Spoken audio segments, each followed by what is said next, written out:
So the second I bought a sewing machine, I actually didn't even know how to sew. So I looked at it and I would put material through and I would realize, like, what am I even doing? Rutgers student Francesco Nappi is the brains behind the streetwear brand, Volatile.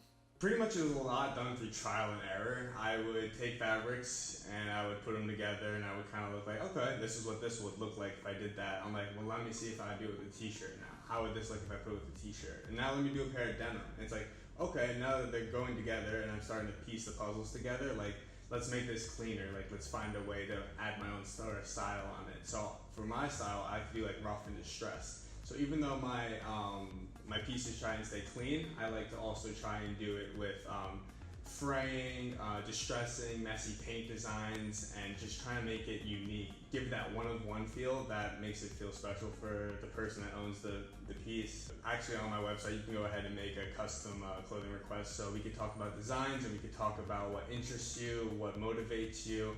And what I'll do is we'll bounce off ideas, or you can tell me just to run with the idea, and I'll bring you something, whatever is something that interests you, something that motivates you, something that inspires you, some design you might just even find cool, or some style you like. So someone came up to me and said, hey, like, I want a 90s style jacket. I said, all right, sounds good. So you find influences from the 90s, you find different styles of jackets and stuff like that, and then you bounce off ideas with the person, see what they like, see what they don't like.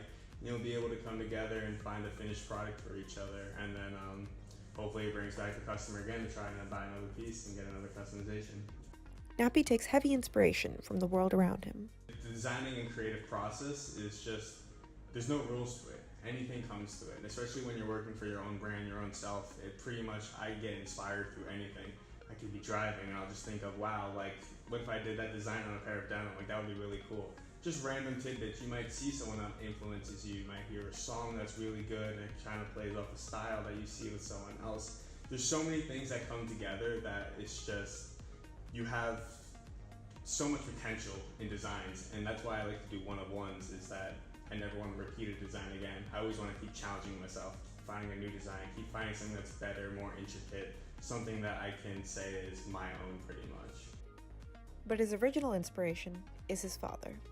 So like my dad's style is very like formal, so he always used to like dress up in like turtlenecks. He would wear like cashmere sweaters and stuff like that. So I'd always wear like Calvin Klein Kenneth Cole, and people were like, oh, like you look very nice, you dress very fancy. And I always liked it just because I love to dress up. But then I realized, I'm like, okay, this is cool, but maybe it's time to try and reinvent myself. So I tried dressing in more comfier clothes like sweatshirts, sweatpants, styling through baggier stuff, and then I ended up really liking that. Nappi says that he found his niche in streetwear by the time he was approached by F.A.C.E modeling team to design for a fashion show. It was funny because I was in my entrepreneurship class and a girl came up to me, she goes, oh, like what group are you guys in? I'm like, oh, we're in a fashion group. We're gonna do a project about a fashion clothing company. She's like, oh, really cool. She's like, I'm actually really into fashion. Like, I was like, oh, really? I'm like, I will actually do some designing if I want to show you some of my designs. She's like, yeah, let me see them. And then she goes, these are really cool. She's like, I like this. She's like, how many do you have? I'm like, oh, I got about 10 right now. I'm still making one. She goes, do you want to design for a show? She's like, do you want to design for a show in December? And I was like,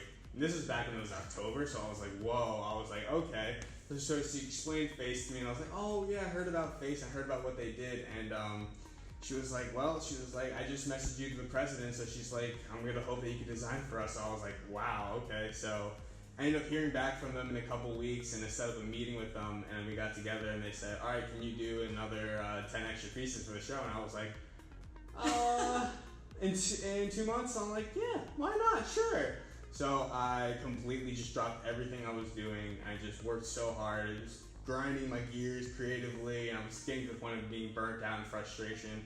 Then come show day, everything went together so perfectly. The fans loved it, family loved it, the models really enjoyed it, and it was just such a great breakthrough feeling to have. So it really just excites me that maybe one day there is potential in the future that I can go out and have a full-time designing job and be able to change the world of design and fashion for men's and women's and couture and everything like that. So it would be a dream for sure.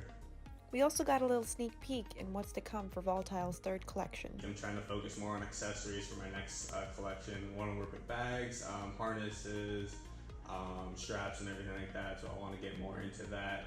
Start to move more into women's also, so trying to expand expand my audience pretty much of customers and potential people that can come back to me. So it's all just building and trying new things, and like I said, the trial and error process of just seeing what works and what doesn't. Pretty much all of my collections are me just like playing with ideas until I want to get together and put together like a massive one where I could debut it and have that be my big break, hopefully. Nappi left us with some words of wisdom for those that are trying to get into designing.